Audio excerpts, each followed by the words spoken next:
বিদ্যালয়ের কভার ছবি কিভাবে আপলোড করতে হয়। সম্মানিত প্রাথমিক বিদ্যালয়ের শিক্ষক মণ্ডলী, আজকের ভিডিওতে আপনাদেরকে স্বাগতম। আজকের ভিডিওতে বিদ্যালয়ের কভার ছবি কিভাবে আপলোড করতে হয় ও মৌলিক তথ্য, একাডেমিক তথ্য এবং ভৌগোলিক তথ্য কিভাবে আপডেট করতে হয় এই বিষয়গুলি দেখানো হবে। স্ক্রিনে আপনারা IPEMIS ওয়েবসাইটটির সাইন ইন পেজটি দেখতে পাচ্ছেন। সাইন ইন করার জন্য প্রধান শিক্ষকের মোবাইল নম্বর ও পাসওয়ার্ড দিয়ে সাইন ইন এই বাটনটিতে ক্লিক করতে হবে। সাইন ইন বাটনে ক্লিক করার সঙ্গে সঙ্গে আমরা IPEMIS ওয়েবসাইটটি ড্যাশবোর্ডে প্রবেশ করে ফেলব।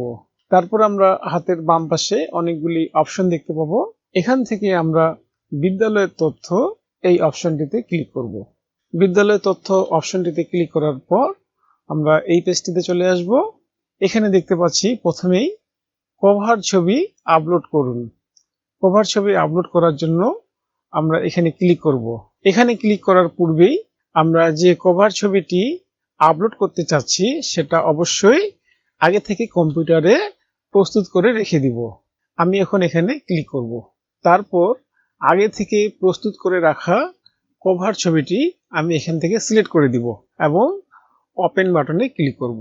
ওপেন বাটনে ক্লিক করার সঙ্গে সঙ্গে আমরা আমাদের কভার ছবিটি এখানে দেখতে পাবো। ছবিটির সাইজ ঠিক করার জন্য আমরা এই কোণগুলোতে ক্লিক করে ছোট বড় করে নিতে পারি। তারপর আমরা স্ক্রল করে নিচের দিকে আসব এবং এখানে ক্লিক করে আমরা ছোট এবং বড় করতে পারি।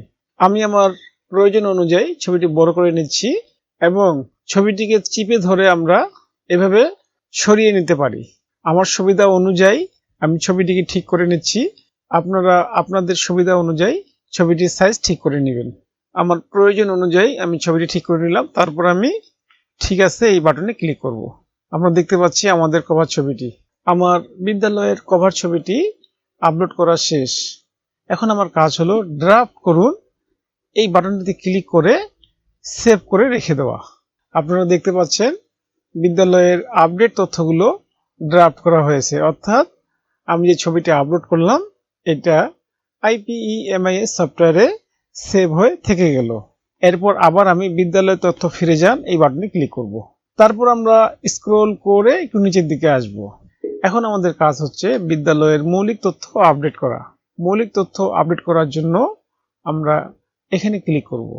মৌলিক তথ্যের অধীনে আমরা প্রথমে দেখতে পাচ্ছি বিভাগ, এটা বাই ডিফল্ট দেওয়াই আছে। তারপর দেখতে পাচ্ছি জেলা, এটাও দেওয়া আছে।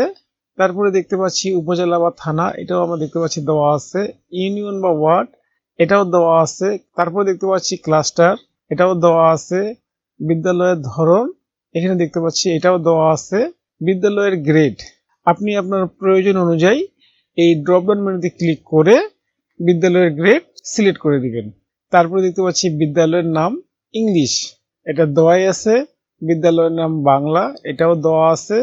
মডেল বিদ্যালয়, এই প্রশ্নের উত্তর এই ড্রপডাউন মেনুতে ক্লিক করে হ্যাঁ বা না দিয়ে দিবেন। তারপরে দেখতে পাচ্ছি প্রতিষ্ঠার বছর, এটা দেওয়া আছে। স্মারক নম্বর দেওয়া নাই, আমি এখন স্মারক নম্বরটি এখানে দিয়ে দিব। আমার স্মারক নম্বরটি দেওয়া শেষ। তারপরে স্মারক প্রকাশের তারিখ, এটা দেওয়ার জন্য আমরা এই ক্যালেন্ডারে ক্লিক করব এবং এখান থেকে আমরা স্মারক প্রকাশের তারিখটি দিয়ে দিব। আমার স্মারক প্রকাশের তারিখ এটাও দেওয়া শেষ। তারপরে দেখতে পাচ্ছি একাডেমিক তথ্য, এই বিষয়টিতে আমরা পরে আসব। আমাদের বিদ্যালয়ের মৌলিক তথ্য এই বিষয়টি আপডেট করা শেষ। এই কাজটি করার পর আমরা ড্রাফট করুন এই বাটনে ক্লিক করে আমরা সেভ করে রেখে দিব। ড্রাফট করুন বাটনে ক্লিক করার সঙ্গে সঙ্গে আমরা এই মেসেজটি দেখতে পাবো, অর্থাৎ আমরা যে কাজগুলো করলাম এগুলা IPEMIS সফটওয়্যারে সেভ হয়ে থেকে গেল। আবার আমরা পরবর্তী কাজ করার জন্য বিদ্যালয়ের তথ্য ফিরে যান এই বাটনে ক্লিক করব। তারপর আবার আমরা স্ক্রল করে নিচের দিকে আসব এবং এখানে আমরা দেখতে পাচ্ছি 13টির মধ্যে 13টি তথ্য পূরণ করা হয়েছে বিধায় এখানে একটি সবুজ রাইট চিহ্ন দেখতে পাচ্ছি। আমার মৌলিক তথ্য আপডেট করা শেষ। এবারে আমরা একাডেমিক তথ্য আপডেট করব। আমরা দেখতে পাচ্ছি পূরণ করা হয়েছে 27টির মধ্যে 25টি এবং এখানে আমরা সবুজ রাইট চিহ্নটি দেখতে পাচ্ছি না। এই তথ্যটি আপডেট করা হয়ে গেলে এখানেও আমরা সবুজ রাইট চিহ্ন দেখতে পাবো। একাডেমিক তথ্য আপডেট করার জন্য আমরা এখন এখানে ক্লিক করব। একাডেমিক তথ্য এই অপশনটির অধীনে আমরা প্রথমে দেখতে পাচ্ছি বিদ্যমান শ্রেণীসমূহ। আমার বিদ্যালয় প্রাক প্রাথমিক থেকে শুরু করে পঞ্চম শ্রেণী পর্যন্ত পাঠদান করানো হয়, বিধায় আমি এখানে প্রাক প্রাথমিক থেকে শুরু করে পঞ্চম শ্রেণী পর্যন্ত ক্লাসগুলি সিলেক্ট করে দিব।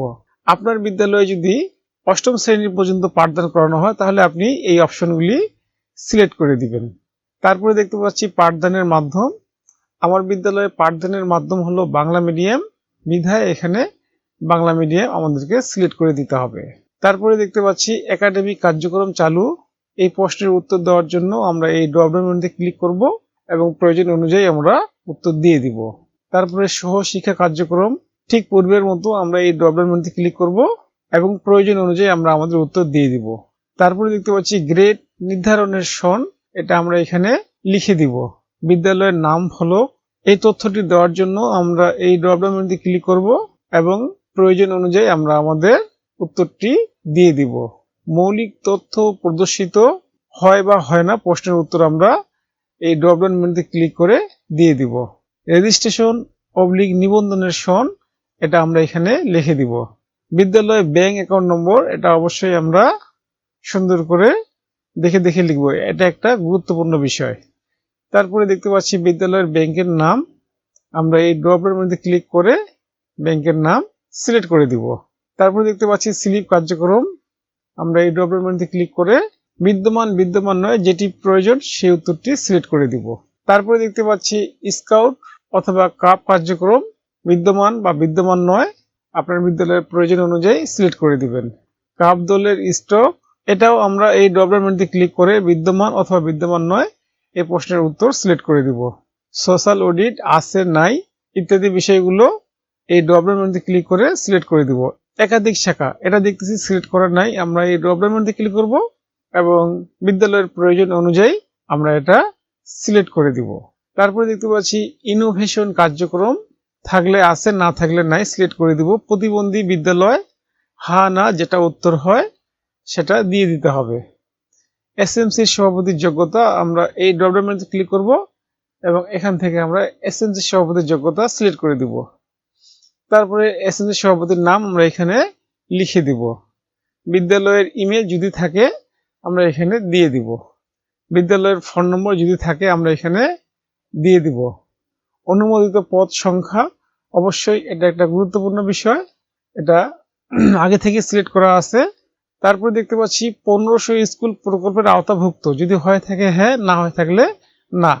বিদ্যালয়ে গেট আছে নাই আমরা এখান থেকে সিলেক্ট করে দিব। সিটি কর্পোরেশনের অবস্থিত, হা না যেটা উত্তর হবে সেটা আপনি দিয়ে দিবেন। পৌরসভায় অবস্থিত, আপনার বিদ্যালয় যদি পৌরসভায় অবস্থিত হয়ে থাকে তাহলে পৌরসভা সিলেক্ট করবেন, আর যদি না হয়ে থাকে তাহলে না সিলেক্ট করবেন। বিদ্যালয়ে মোট শিফটের সংখ্যা, 1 শিফটের বিদ্যালয় হয়ে থাকলে 1 লিখবেন, 2 শিফটের বিদ্যালয় হয়ে থাকলে 2 লিখবেন। তারপরে দেখতে পাচ্ছি ভৌগোলিক তথ্য, এই বিষয়টি আমরা পরে আপডেট করব। এতক্ষণ পর্যন্ত আমরা বিদ্যালয়ের একাডেমিক তথ্য এই বিষয়গুলি আপডেট করে ফেললাম। এই কাজটি করার পর আমরা এখন ড্রাফট করুন এই বাটনে ক্লিক করে এই বিষয়গুলি সেভ করে রেখে দিব। তারপর আবার আমরা এই মেসেজটি দেখতে পাবো। পরবর্তী বিষয় আপডেট করার জন্য আমরা বিদ্যালয়ের তথ্য ফিরে যান, এখানে ক্লিক করব। তারপর আমরা স্ক্রল করে নিচের দিকে আসব। আমরা দেখতে পাচ্ছি একাডেমিক তথ্য 27টির মধ্যে 27টি পূরণ করা হয়েছে এবং এখানে আমরা সবুজ রেড চিহ্নটি দেখতে পাচ্ছি, অর্থাৎ এই বিষয়টি আমরা সঠিকভাবে আপডেট করতে পেরেছি। পরবর্তীতে আমরা ভৌগোলিক তথ্য এই বিষয়গুলি আপডেট করব।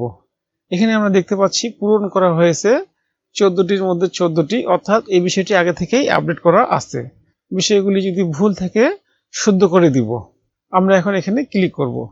ভৌগোলিক তথ্য এর অধীনে প্রথমে আমরা দেখতে পাচ্ছি জলোচ্ছ্বাস প্রবণ, হা না উত্তর দিয়ে দিব।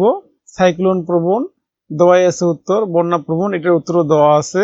জলবদ্ধতা প্রবণ, লবণাক্ততা প্রবণ, নদী ভাঙ্গন প্রবণ, এটা ভুল ছিল শুদ্ধ করে দিলাম। খরা প্রবণ, ভূমিকম্প প্রবণ, পাহাড় ধস, জোয়ার ভাটা। উপজেলা সদর থেকে দূরত্ব, এটা আমরা এখানে লিখে দিব। থানা থেকে দূরত্ব, এটাও আমরা এখানে লিখে দিব। ভৌগোলিক অবস্থান, এখানে ক্লিক করব এবং আপনি আপনার প্রয়োজন অনুযায়ী ভৌগোলিক অবস্থান সিলেক্ট করে দিবেন। যোগাযোগ ব্যবস্থা, আপনার যোগাযোগ ব্যবস্থা কেমন সেটা আপনি এখান থেকে সিলেক্ট করে দিবেন। তারপরে দেখতে পাচ্ছি সুযোগ সুবিধাদি তথ্য, এই বিষয়টি আমরা পরে আলোচনা করব। আমাদের ভৌগোলিক তথ্য আপডেট করা শেষ। আমরা এখন ড্রাফট করুন এই বাটনে ক্লিক করে এই বিষয়টি সেভ করে রেখে দিব। আবার আমরা বিদ্যালয়ের তথ্যে ফিরে যান, এখানে ক্লিক করব। তারপর আমরা স্ক্রল করে একটু নিচের দিকে আসব। আজকের ভিডিওতে মৌলিক তথ্য, একাডেমিক তথ্য ও ভৌগোলিক তথ্য এই তিনটি বিষয় আপডেট করা শেষ। আগামী ভিডিওতে বাকি তথ্যগুলো আমরা কিভাবে আপডেট করতে পারি এই বিষয়টি দেখানো হবে। ততক্ষণ পর্যন্ত ভালো থাকুন, সুস্থ থাকুন। ভিডিওটি দেখার জন্য আপনাকে ধন্যবাদ।